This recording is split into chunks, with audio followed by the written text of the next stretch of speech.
Parce que certains d'entre vous, vous allez mourir demain. L'Éternel va vous tuer. Ok?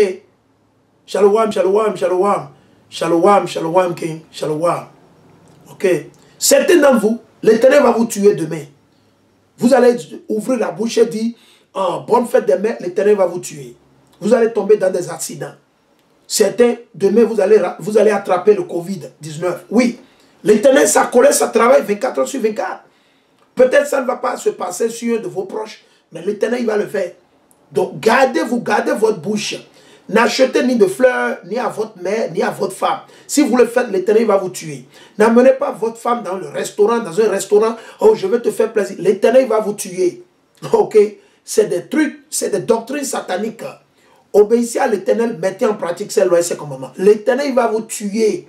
Vous allez rentrer dans les accidents. L'Éternel va... Méfiez-vous. L'Éternel arrive. N'ouvrez pas votre bouche pour dire bonne fête de mère. Il ne faut même pas le faire. L'Éternel, il va vous détruire. L'Éternel, il a horreur de l'idolâtrie. Ok? Il a horreur de l'idolâtrie. Il a une abomination les idolâtres. Alors, nous vous exhortons à vous répandre. Repentez-vous. Repentez-vous, sortez. Sortez et obéissez aux voies et aux commandements de l'Éternel. Ok? Obéissez aux voies et aux lois et aux commandements de l'Éternel. Ok? Donc nous allons continuer. Il dit, de fondement, 1er Corinthiens, le chapitre 3, le verset 11. De fondement, en effet, nul n'en peut poser d'autre que celui qui s'y trouve. Donc ils sont allés poser une nouvelle fondation. Le christianisme et l'islam. C'est la nouvelle fondation. La Vierge Marie. Ok. Saint Antoine de Padoue. Non, man. Non, non, non, non. C'est qui? Amashiach. Yahweh Amashiach. Point final. Il n'y a pas à négocier. Pas de négociation. Amashiach, c'est lui seul. Il dit, c'est-à-dire Yahweh Amashiach. Donc c'est lui. La Vierge Marie n'a rien à voir avec notre salut. Le salut de la nation d'Israël n'a rien à voir avec la Vierge Marie. Rien absolument. Qui a créé la Vierge Marie? C'est Yahweh Amashiach. Celui que vous appelez ignoramment Jésus-Christ. Je ne parle pas de votre faux blanc, vos images que vous avez chez vous, vos idoles que vous avez. Je ne parle pas de ça. Je parle du frère noir. C'est un nègre comme moi. Il est nègre comme moi, avec les cheveux, comment ils ont dit, crépus. Ok? C'est lui qui a créé Marie. Si vous ne le savez pas, allez lire dans le livre de Jean, le chapitre 1. Jean, le chapitre 1. Hébreu, le chapitre 1. Allez le lire. Et vous allez comprendre. Jean, le chapitre 1. Hébreu, le chapitre 1. Tout a été créé par qui? Yahweh Hamashiach. C'est lui. C'est à lui que le Père il a tout confié. Et c'est lui qui a tout fait. Rien n'a été fait sans lui. Donc c'est lui la fondation et non Marie. Et non l'assomption de Marie. Ok? Allons dans le livre de Psaume, le chapitre 45. Psaume 45. Allons là-bas. Psaume 45. Je suis dans Psaume, le chapitre 45. Nous allons lire. Psaume 45, nous allons lire à partir du verset 17. Psaume 45, le verset 17. Il dit, à la place de tes pères te viendront des fils. Vous avez vu, c'est les hommes toujours. Ok? Tu en feras des princes par toute la terre. Partout. C'est toujours les hommes. Vous venez avec des doctrines de diable et vous voulez décevoir tout le monde. Vous voulez tuer tout le monde. Vous parlez de la sorte. On va vous le montrer. Marie, elle est morte. Marie, elle est morte. Oui. Elle a vécu environ 11 ans, ou un peu plus que 11 ans. Nous allons partir vers les archives et nous allons vous le lire. Raison pour laquelle nous vous invitons de toujours faire les recherches. Il faut étudier. C'est ce que l'Éternel a dit. Il faut étudier. Allons dans 1er Timothée, actuellement. 1er Timothée, le chapitre 2. Allons, on va voir. 1er Timothée, le chapitre 2. Voilà. Donc nous allons lire 1er Timothée, le chapitre 2. Nous allons lire 1er Timothée, le chapitre 2. Nous allons lire à partir du verset 5 jusqu'à 6. Oui, 1er Timothée, le chapitre 2. Et le verset 5 jusqu'à 6. Il dit, car Yahweh est unique. C'est Yahweh et non Marie. On commence avec qui? L'Éternel. Car Yahweh est unique. Unique aussi le médiateur. Donc, c'est quoi un médiateur? C'est quelqu'un qui nous représente vers une autre personne. Donc le médiateur vers l'Éternel, c'est qui notre médiateur? Qui va plaider pour nous? qui va plaider pour vous et moi? Qui va plaider pour ceux-là qu'on appelle communément aujourd'hui les Haïtiens, les Noirs américains, les Latinos, les Nègres, les Béninois, les Togolais, les Ghanéens, les Ivoiriens, les Sénégalais, les Burkinabés, ok, les Cap-Verdiens, nos frères qui vivent en France, en Allemagne, en Italie, en Chine, au Japon, parce que nous sommes éparpillés à cause de nos péchés, selon les prophéties bibliques. Donc, qui va plaider pour nous? C'est la Vierge Marie? Non. Loin de là. Loin de là. Jamais. Quelle Vierge Marie? Il va plaider pour qui? Pour qui? C'est elle qui a été pendue, c'est elle qui a été mise à mort. C'est le sang de la Vierge Marie qui a été versé pour nous délivrer. C'est elle qui a été immolée comme l'agneau sans péché. Non, c'est Amashia. Donc vous adorez, comment ils sont dit, le diable. Maintenant, c'est une opportunité que l'Éternel est en train de vous donner en ce jour de sabbat, qui est le jour de l'Éternel. Pour que nous sortions, pour que vous sortiez, il n'y a plus d'excuses. Parlez à vos frères, à vos sœurs, à vos parents.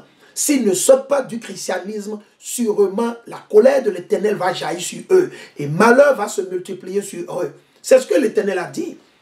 Amos, le chapitre 9 et le verset 10.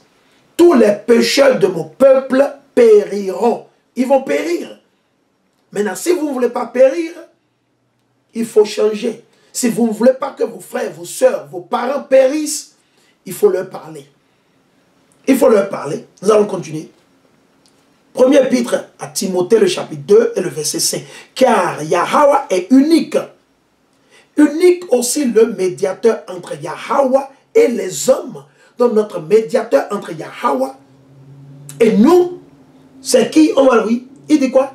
Le Christ, c'est-à-dire Amashiach Yahushai, homme lui-même, qui s'est livré en rançon pour tous. Donc qui s'est livré en rançon pour tous? C'est Amashiach. Et le jeu est terminé. On ferme la porte. Il n'y a plus d'arguments.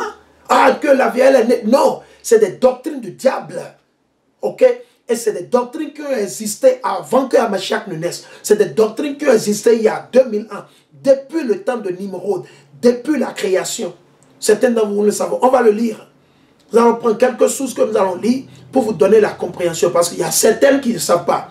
Donc notre devoir à nous, c'est de vous le révéler. Pour que vous le sachiez. Pour que les autres frères et sœurs sortent du christianisme. Pour qu'ils sortent de l'idolâtrie. Des doctrines de soi-disant la Vierge Marie, blablabla. Non. Ok. Alors, nous allons partir dans. Et ne courez pas pour aller dans Révélation. Vous allez dans Apocalypse. Ok, il y a une vision que Jean il a eue. Et qu'il y a une femme avec 12 étoiles. Non. Cette femme, c'est la terre. C'est Jérusalem. Ok.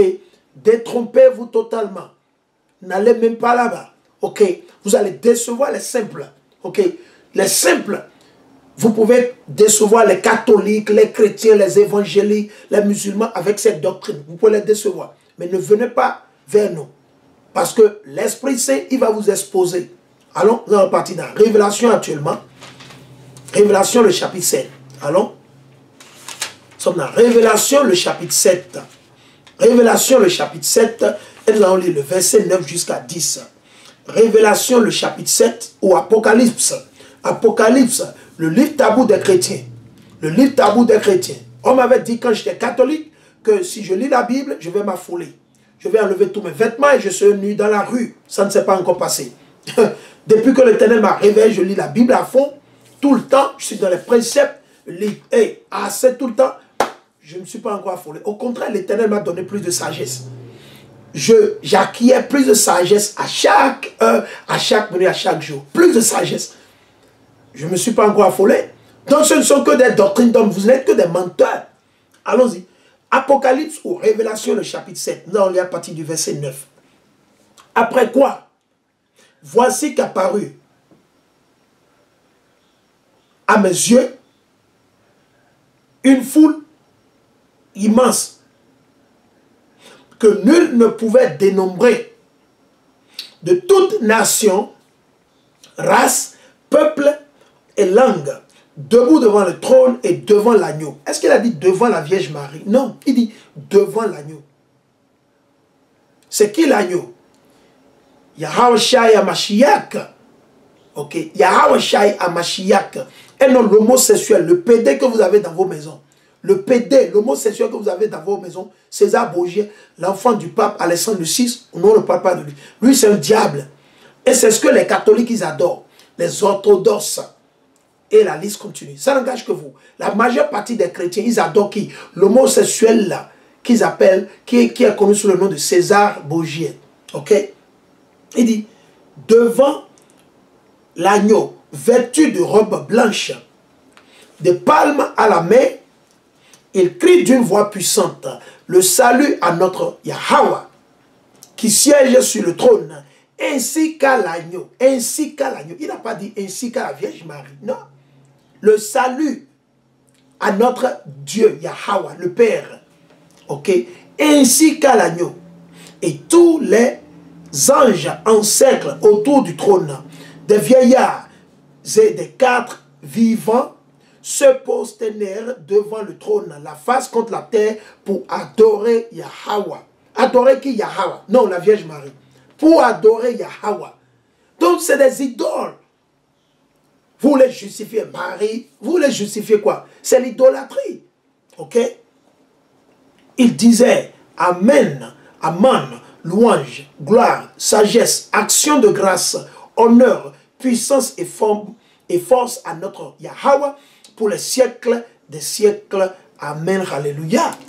Amen, alléluia. Ok? Donc vous voulez, quelles sont ces doctrines? Allons, parce que nous savons, beaucoup, ils vont vers quoi?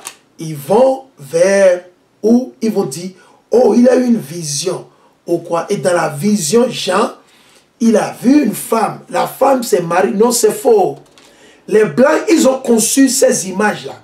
Vous allez constater, quand j'étais enfant, mon papa, dans son salon, jusqu'aujourd'hui, il y a toujours cette image-là. Conçue, ça a été peint par Leonardo da Vinci et Michel d'Angelo et d'autres artistes européens. C'est eux qui ont peint, selon leur doctrine satanique de déception et de la destruction de ceux-là qu'ils appellent communément les Noirs ou les Nègres, les Latinos, les Indiens natifs. Ils savent très bien. Les Blancs savent très bien que c'est nous, le peuple de Dieu, ils le savent. Ce n'est pas que les Blancs ne le savent, ils le savent.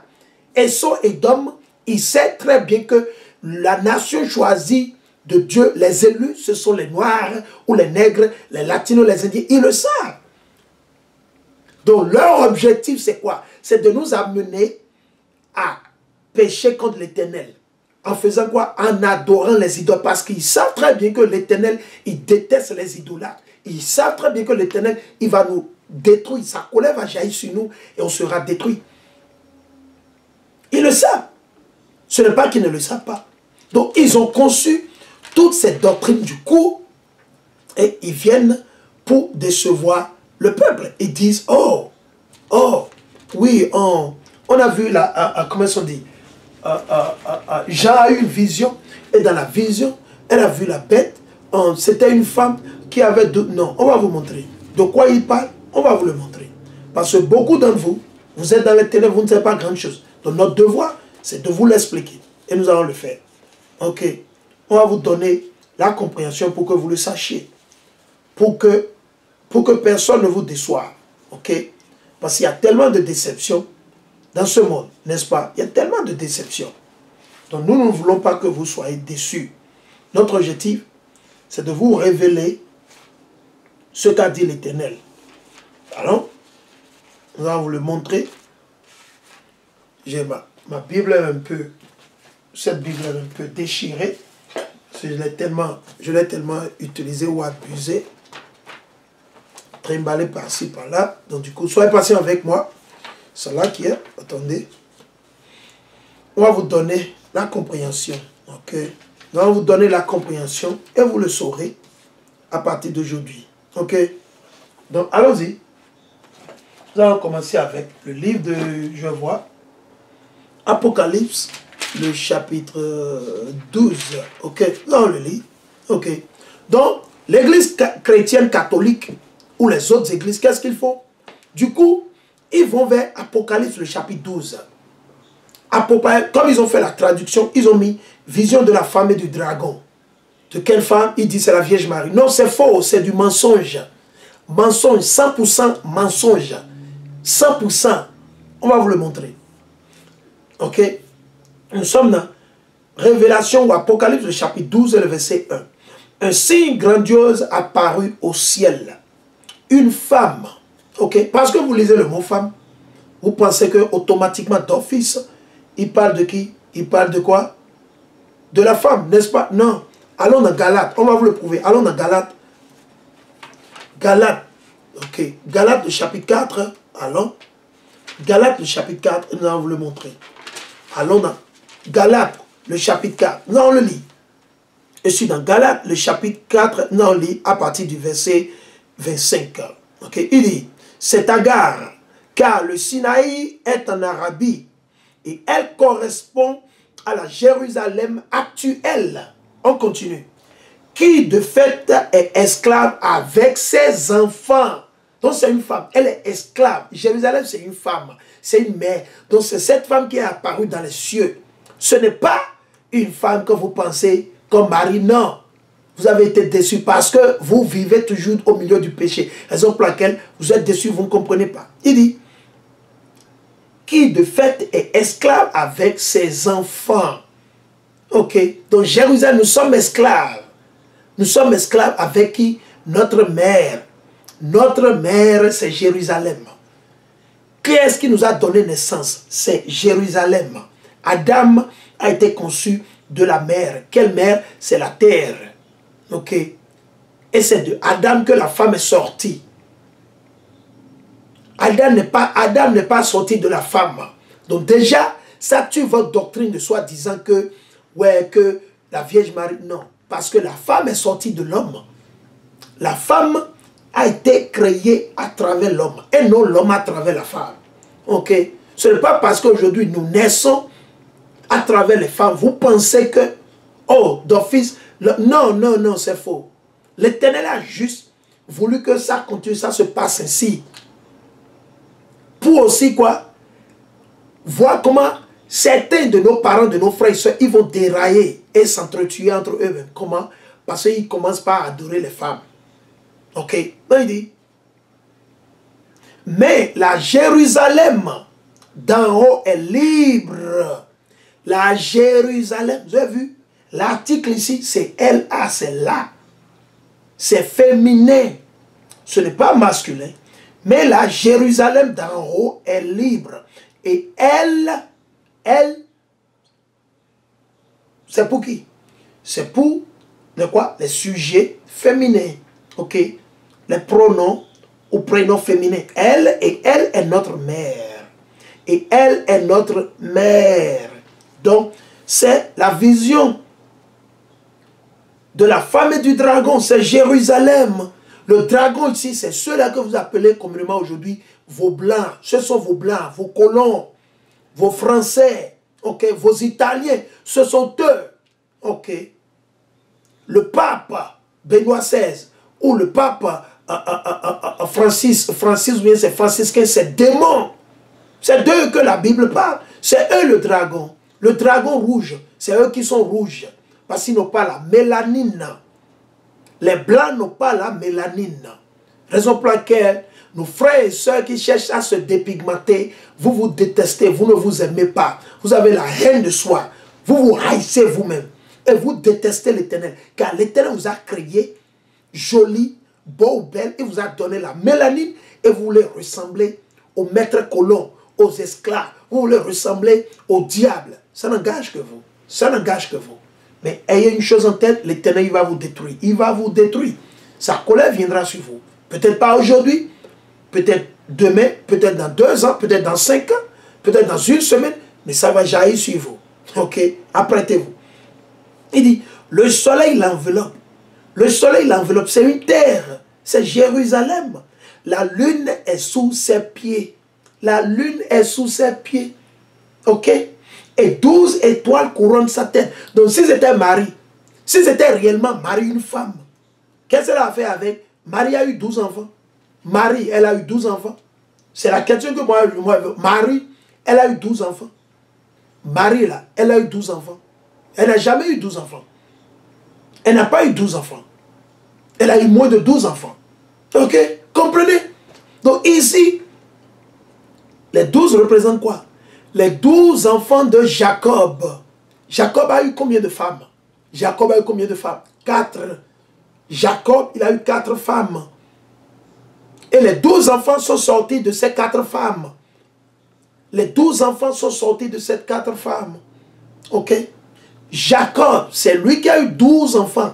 Ces 12 enfants représentent quoi? Les 12 étoiles, les 12 tribus de la nation d'Israël, les 12 patriarches. Judas, Benjamin, Lévi, Issachar, Zabulon, Naphtali, Dan, ok, Gad, et la liste continue. Les 12 tribus. Marie n'a pas eu 12 enfants. Ok? Il dit, le soleil l'enveloppe, la lune est sous ses pieds et 12 étoiles couronnent sa tête. Pourquoi? C'est la terre, c'est Jérusalem. Dieu a donné à Jérusalem 12 tribus, 12 étoiles. Ok? 12 couronnes d'étoiles. Ok? Couronne sa tête et nos maris. Ok? Elle est enceinte et crie dans les douleurs et le travail de l'enfantement. Ok? Ok? Puis, un second signe apparut au ciel. Un énorme dragon rouge. Feu, rouge. C'est la nation des sceaux. Ceux-là que vous appelez communément les Français, vos Italiens, vos Belges, c'est eux. Ok? On n'a pas besoin d'aller, non, c'est eux. Il dit, à 7 têtes et 10 cornes. Il parle des Blancs. Ok? Quand ils ont pris le pouvoir, c'est de là ils ont créé l'Union européenne, blablabla. Ils ont créé la France et l'Angleterre, l'Italie, le Portugal. Ils ont commencé avec combien? Premièrement, quoi? Ils étaient quoi? 10. C'est 7 cornes et 10. Et 10, ou bien c'est 7 têtes et 10 cornes. Ok? Après, ils se sont divisés, ils se sont multipliés, et ils sont devenus comme aujourd'hui, vous le dites, l'Union européenne ou quoi c'est. Ok? Il dit, chaque tête surnommée d'un diadème, sa queue balaie le tiers des étoiles du ciel. Sa queue. Pourquoi il dit ça? Il fait recours aux 3 tribus, Benjamin, Judas et Lévite. Ok? Ils ont été pris d'assaut, esclaves de l'Afrique de l'Ouest, éparpillés dans les 4 coins de ce monde. Ok? Il dit, sa queue balaie le tiers des étoiles du ciel et les précipite sur la terre. Jusqu'à présent, nous sommes toujours sur la terre. Jusqu'à présent. Alors, je vais lire aussi un autre article. Donc, Apocalypse le chapitre 12, ça ne parle pas de la Vierge Marie. Ça parle de la terre de Jérusalem et les 12 tribus d'Israël et non les chrétiens. Ok? Ça n'a rien à voir avec votre catholicisme, protestantisme, méthoditisme, apostolitisme. Ça n'a rien à voir avec ça. Rien, absolument rien. Zéro, nada, nine. Ok? None. Alright?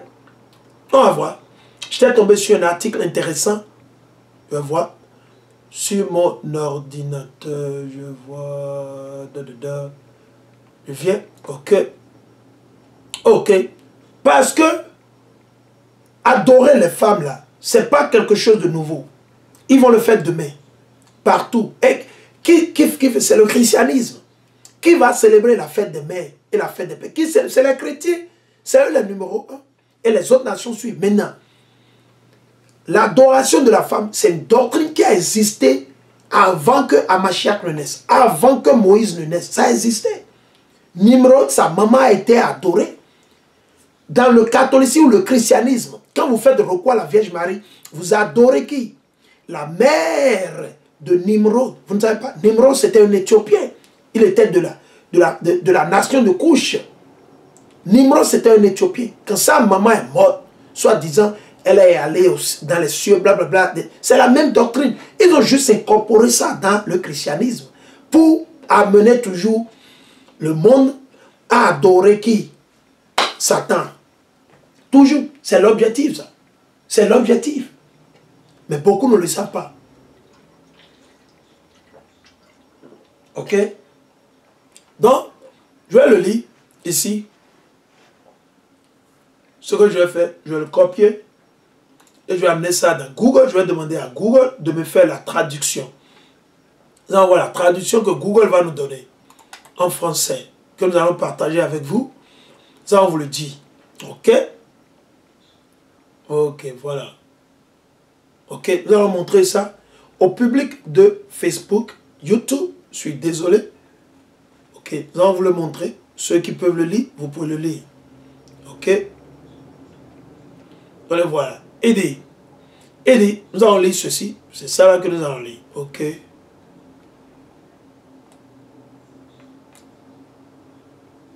Je viens. Une fois encore.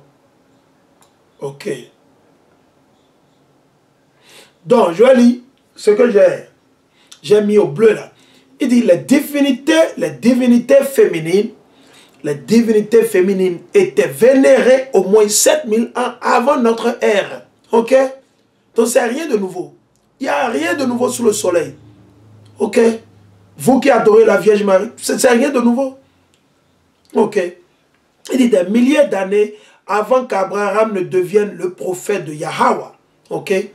Et certains disent aussi loin que 30 000 ans avant Jésus-Christ. Non, nous on ne croit pas à 30 000 ans avant Jésus-Christ. Ça, ce sont des années fausses. Ok, ces informations ne sont pas correctes. La terre n'est pas âgée de 30 000 ans. Ce ne sont que des mensonges. Mensonges. Si la terre, elle est âgée pas plus que 8 000 ou 9 000 ans. Pas plus que 8 000 ou 9 000 ans. Pas plus que ça. Au plus on donne l'âge de la terre 10 000 ans. Au plus c'est 10 000 ans. Au plus. Ok. Au plus c'est 10 000 ans. Parce que nous avons fait quoi? Les recherches. Recherche sur recherche. Ok. Recherche sur recherche. Ok. Il dit, sur la base des figurines du paléolithique supérieur, de peintures rupestres et d'autres découvertes archéologiques en Europe, toujours, au Moyen-Orient et en Afrique. Donc, les scientifiques ou ceux qui font les historiens sont en train de nous dire, cette doctrine d'adoration des femmes, ça existait avant Hamashiach. Donc, rien de nouveau. Mais quelle que soit de la manière, vous allez le dire à nos frères et soeurs qui sont chrétiens, catholiques, protestants, ils ne veulent pas croire. Et la mort va venir. Il n'y a pas de problème. Ce n'est pas compliqué. Il n'y a pas de fumée sans feu. Ok? Et quand il y a une cause, il y a toujours des effets. Quand il y a des effets, sûrement il y a une cause. Et quand il y a des causes et des effets, il y a quoi? Des conséquences. Maintenant, soit ces conséquences sont positives ou ces conséquences sont négatives. C'est l'un ou l'autre. Ok. Donc, on va lire encore. Je vais encore. J'ai quelques autres préceptes que je lis. Donc, nulle part, vous avez des doctrines d'hommes. Ok. Donc, voilà. Quand vous allez, par exemple, dans... toujours sur Wikipédia, j'ai vu cet article intéressant. Ok. Quand vous allez dans Wikipédia, ok, c'est écrit que après la mort de Hamashiach, Marie, ok, je vais vous le montrer, soyez patient. Je vais vous le montrer, voilà. Je vais vous le montrer. Ok. Et ce que je vais faire, je vais toujours demander à Google de nous faire la traduction. Google va nous faire la traduction. Google va nous faire la traduction. Je peux le traduire moi-même. Mais pour sécurité, pour qu'on ne dise pas que je suis en train de faire à ma manière. Ok. Nous allons encore partager ça avec vous. Si vous pouvez le lire. Ok. Voilà. Et je vais mettre du bleu là-dessus, toujours, pour permettre à tout le monde de voir. Ok? Donc ici, il dit, selon l'ancienne coutume juive, Marie aurait pu être fiancée vers 12 ans. C'est-à-dire quand elle avait 12 ans. Ok? Ok? Aujourd'hui, ça ne peut pas se faire. Si vous le faites aujourd'hui, vous serez un pédophile. Ok? Parce que nous vivons dans un autre monde aujourd'hui. Si vous prenez une fille de 12 ans, vous serez un pédophile. Pédophile. Et vous pouvez vous faire arrêter. Vous pouvez aller en prison. Aux États-Unis, c'est la peine de prison. Vous irez en prison pour une longue période. Au moins, peut-être 18 ans, 20 ans, ça dépend de l'État. Chaque État, comment ils ont dit, a ses sentences. Chaque État a ses sentences. Ok? Donc, ce n'est pas parce que vous le lisez dans la Bible, vous allez le faire. Il faut vous méfier là-dessus. Parce que le pouvoir, c'est dans les mains du méchant. Esau et Dom. Ok? Nous allons le lire. Et selon l'ancienne coutume juive, Marie aurait pu être fiancée vers 12 ans. Hippolytus, ça c'est un noir. Ça c'est un juif, ça c'est un israélite qui est en train de parler. C'est lui qui a écrit. Hippolytus de Thébès dit que Marie a vécu 11 ans après la mort de son fils Yahushai, mourant en 41 après Jésus-Christ. Donc Amachiach, il est mort vers les 31-32. Donc ici, le frère notre aïeul, Hippolytus de Thébès, qui a observé ce qui s'est passé après la mort de Amachiach, c'est lui qui a narré l'histoire. C'est lui qui a donné l'histoire. Donc lui, il dit que Marie a vécu approximativement quelque chose de 11 ans avant de mourir. 11 ans après la mort de son fils Amachiach. Ok, voilà, 11 ans. Alright? Donc ce que je vais faire, je vais encore faire sortir un autre article toujours. J'ai un autre article là que je vais partager toujours avec tout le monde. Je vois. Je lisais ça quelque part là. Je vois. Death of Mary. Toujours le même article. Il y avait quelque chose que j'ai lu très tôt. Voilà. Ok. Voilà, je vois. Maintenant, toujours de Wikipédia. Ok, Wikipédia. Wikipédia.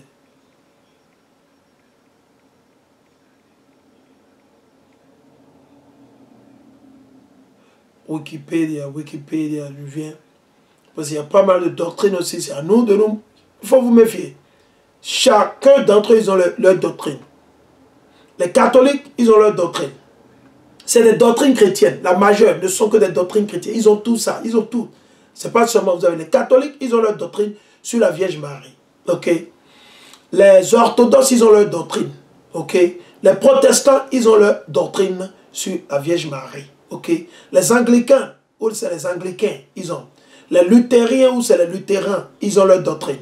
Ok. Les méthodistes, ils ont leur doctrine. Et la lutte continue. Les arabes, ils ont, ou les musulmans, ils ont leur doctrine. Eux tous, ils vont toujours adorer quoi? Les idoles. Ok. Ils vont toujours adorer les idoles. Je suis en train de me rassurer là où j'ai lu l'article. Ce que je vais faire.